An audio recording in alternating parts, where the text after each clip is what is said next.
Hello and welcome to the latest episode of The Tale Audio with me, Amanda Little. Today I'm delighted to be joined by Tessa Beecroft, VetPartners mental health trainer and wellbeing lead. Tessa, thanks for joining us. Thank you so much for your time and the opportunity to have a chat. Tessa, we're going to have a chat today about how we're supporting the mental health and wellbeing of our colleagues, and also how we support people to look after each other as well. So can you tell us about your role first of all and the work that you've been doing at VetPartners? My role is an incredibly privileged role, actually. As the mental health trainer for VetPartners, as far as I'm aware, I'm the only mental health trainer that exists within a veterinary organisation internally, as opposed to hiring external mental health trainers, which, as I say, is a real beautiful privilege to be in that position. As wellbeing lead, what I do is I help to facilitate some of the strategic focus within the wellbeing group and providing support to wellbeing champions and being able to help support practices embed wellbeing into their teams, which again is a really beautiful and privileged position. The mental health training that we deliver in-house is also very, very important and helps to facilitate some of the awareness and some of the conversations that I guess the whole of the industry are having around mental health at the moment. So Tessa, can you tell us what is good mental health and what can impact us? I think that's a really interesting question because mental health is obviously, it's very personal, it's very individual, it's very subjective. So we all have our own versions of what good mental health is. What I guess I would deem as good mental health for myself might look very different for somebody else. I think what we can agree on is a general consensus of what is healthy mental health. And usually that evolves around the concept that we're able to recognise our responses to adversity and certain challenges and being able to work through those emotional or psychological responses in what we deem a healthy way.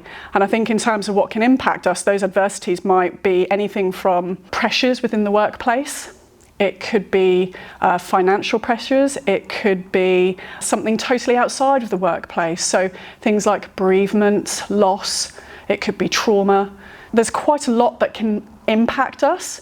But as I say, I think what might impact one person in a certain way is not necessarily going to impact another person in exactly the same way. As a caring employer that puts people first, what is VetPartners doing to support our colleagues who may be experiencing mental health challenges? So first and foremost, it's what VetPartners are doing is offering an employee assistance program, which allows employees, colleagues, team members to access counselling sessions via the employee assistance program, which is obviously an incredible service to be able to offer. But I think outside of kind of that counselling service, the fact that one, VetPartners has somebody who's dedicated solely to providing mental health training and to lead wellbeing just shows how committed and dedicated VetPartners are as an organisation to really put people first and go beyond just being a great place to work.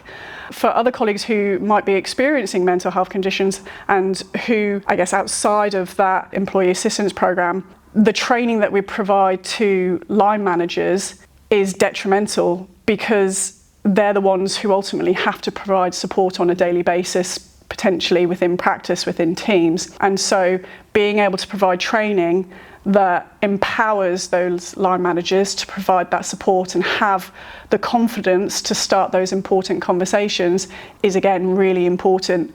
And I think that also helps to embed a more open and honest culture around mental health and really reduce that stigma, which I think for colleagues who may be experiencing mental health challenges, it's going to be incredibly important that they feel that they're able to be honest about how they're feeling and to talk to somebody. Why do you think the whole topic of mental health has been so taboo, generally in society, and why is it just so important to talk about mental health? Many years ago, historically, actually, if anybody was living with or experiencing a mental health condition, they were immediately deemed as insane or they were put into asylums.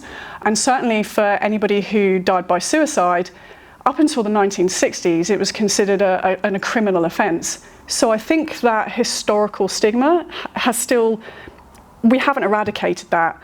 And I think as well, media portrayal and how that's been demonstrated in things like films and books and general news, there's always this negative connotation towards mental health.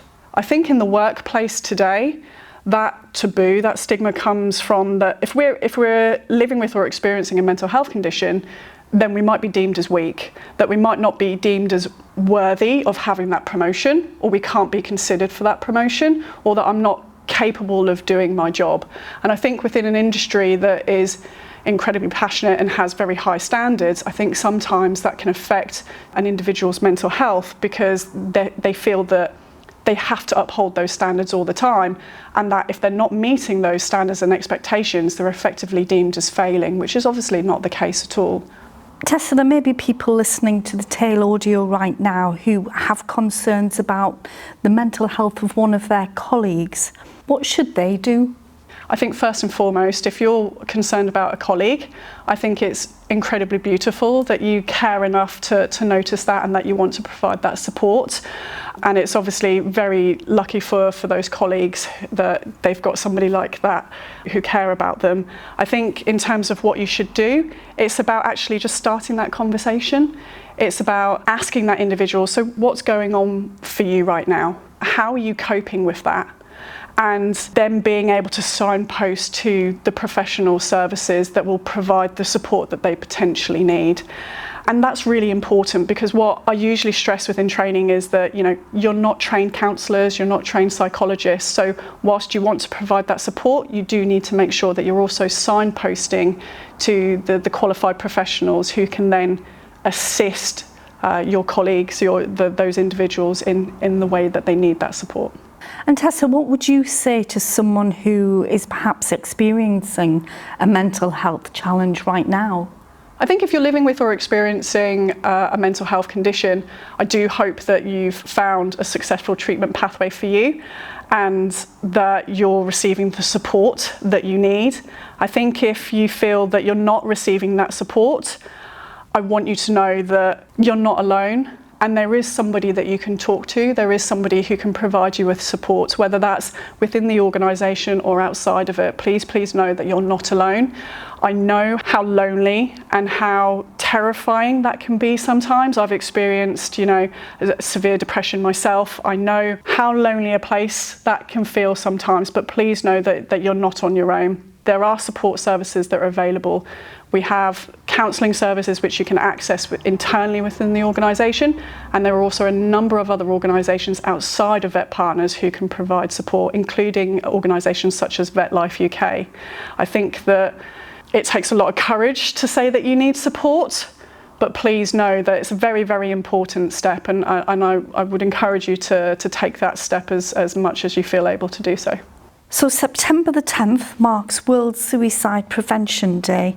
What are the resources that we have available at VetPartners to support colleagues who are maybe experiencing a mental health challenge, but also people who want to help their colleagues too? Yeah, so there are numerous resources on the Vet Learning platform. We've specifically looked at adding resources that are relevant to mental health conditions such as anxiety, depression, postnatal depression. We've also included some resources around how we actually create awareness within ourselves. So there's lots of links to various surveys and tools that you can utilise. In terms of suicide awareness, we are also dedicating resources to that, including a suicide prevention guide, which is available on the Learning platform.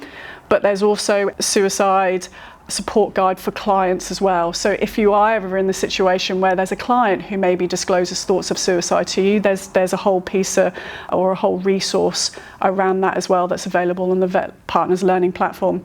We also do have some suicide awareness training within the Mental Health Matters training that we deliver. So if you feel that maybe you want to develop more confidence around that, then the Mental Health Matters training is very suitable. Well, Tessa Beecroft, VetPartners Mental Health Trainer and Wellbeing Lead, thank you very much indeed for joining us on the Tail Audio today. Thank you so much.